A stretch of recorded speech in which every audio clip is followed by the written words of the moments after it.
podcast IMO.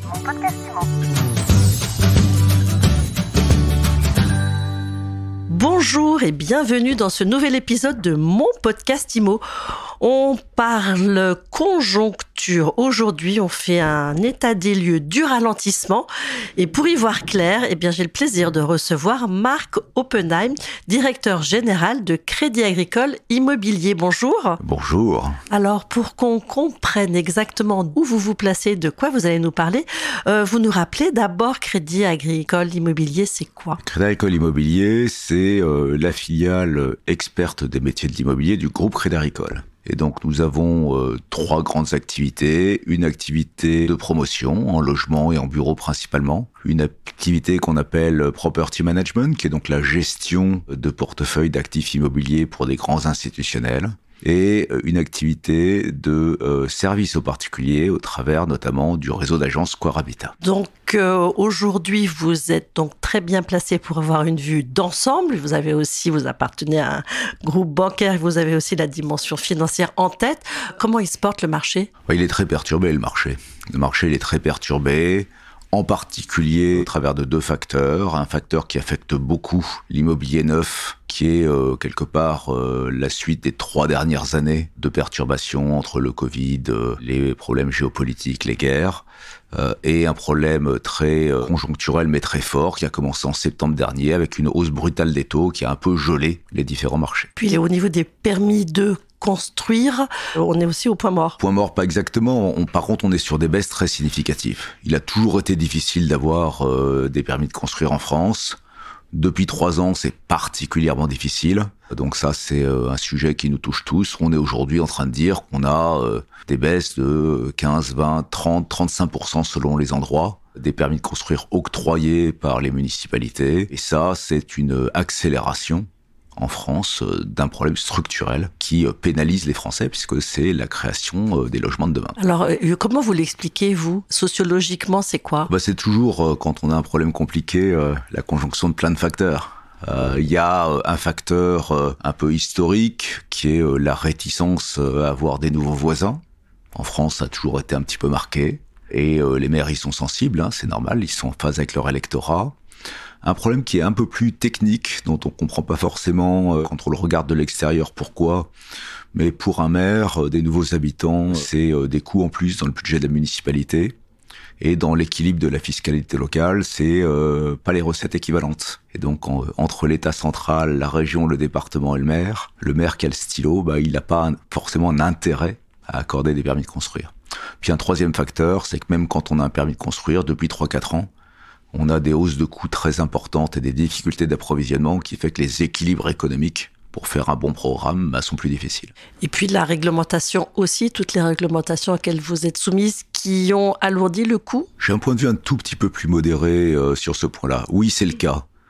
Tous les 10-15 ans, on franchit un palier un peu significatif dans les exigences des logements neufs. Le dernier en date, qui date d'il y a 15 ans, ça s'appelait la RT 2012.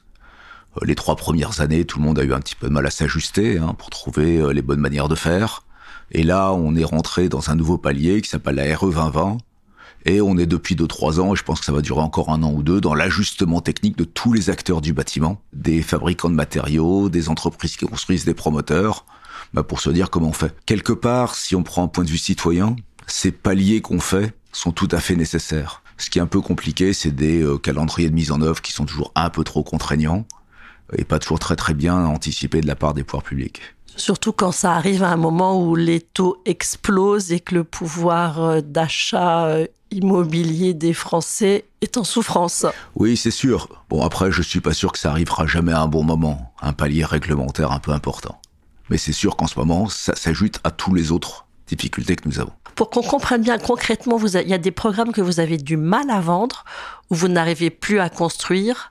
Je pense que ça dépend de chaque acteur, de son degré d'ambition, de son degré de prudence. La commercialisation ralentit, mais elle est là. Vous vendez encore des programmes neufs? Bien sûr, et on en lance. C'est juste un rythme qui s'est fortement ralenti depuis septembre l'année dernière, de manière un peu mécanique. Quand il y a 4% de plus sur les crédits immobiliers, ça ralentit le pouvoir d'achat, et puis les gens sont quand même dans le doute, parce qu'on se pose tous des questions quand ça change très brutalement. Donc le temps qu'on s'ajuste, le temps qu'une famille qui a des projets d'agrandissement ou un bébé en route se dise quel projet de vie je vais avoir, ça met quelques mois. La baisse des ventes, vous la chiffrez à combien chez vous? Un peu difficile à dire parce qu'on est sur des cycles qui sont pluriannuels, donc au trimestre, ça veut pas dire grand-chose. Je dirais qu'on est sur des baisses de 15-20%. Est-ce que les prix baissent dans la même proportion? Non, les prix baissent pas beaucoup.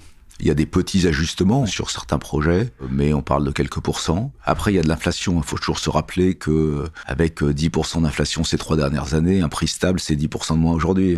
Quand vous dites petits ajustements sur les prix, pour ceux qui nous écoutent, qui auraient un projet immobilier neuf, c'est quoi la marge de négociation? Il y en a honnêtement pas beaucoup. On a même des projets et des programmes sur lesquels les prix augmentent, simplement parce qu'il y a de la demande, et qui est forte et qui a pas beaucoup d'offres. Donc c'est une approche régionalisée au cas par cas? Ah oui, bien sûr. Mais on est sur des prix qui, globalement, sur le neuf, sont stables. Globalement, ils sont stables. Et comme il y a de l'inflation, du coup? La réalité, en euros constants, si je parle comme un économiste, c'est que les prix se sont modérés. Si vous avez les mêmes prix que l'an dernier, alors que les salaires ont pris 3%, quelque part, vous avez gagné 3% de pouvoir d'achat.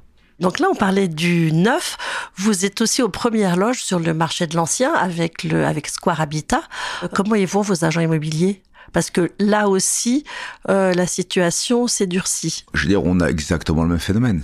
C'est-à-dire que les mensualités pour un crédit donné au même montant ont augmenté significativement avec la hausse des taux. Et donc, il faut que les projets des familles s'ajustent.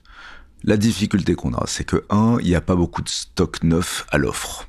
On construit moins. Et donc le marché du neuf, qui est l'entrée dans les parcours résidentiels, c'est fortement restreint depuis 2 ans. D'ailleurs, on le voit bien, c'est que en bout de la chaîne, le marché de la location, c'est dur. Mais c'est simple, si on n'approvisionne pas le marché en nouveaux biens, en bout, voilà. Deuxièmement, les familles sont en train d'ajuster leurs projets d'acquisition. On le voit sur 1 an. Les gens qui ont un projet d'acquisition achètent. Par contre, ils achètent pas la même chose.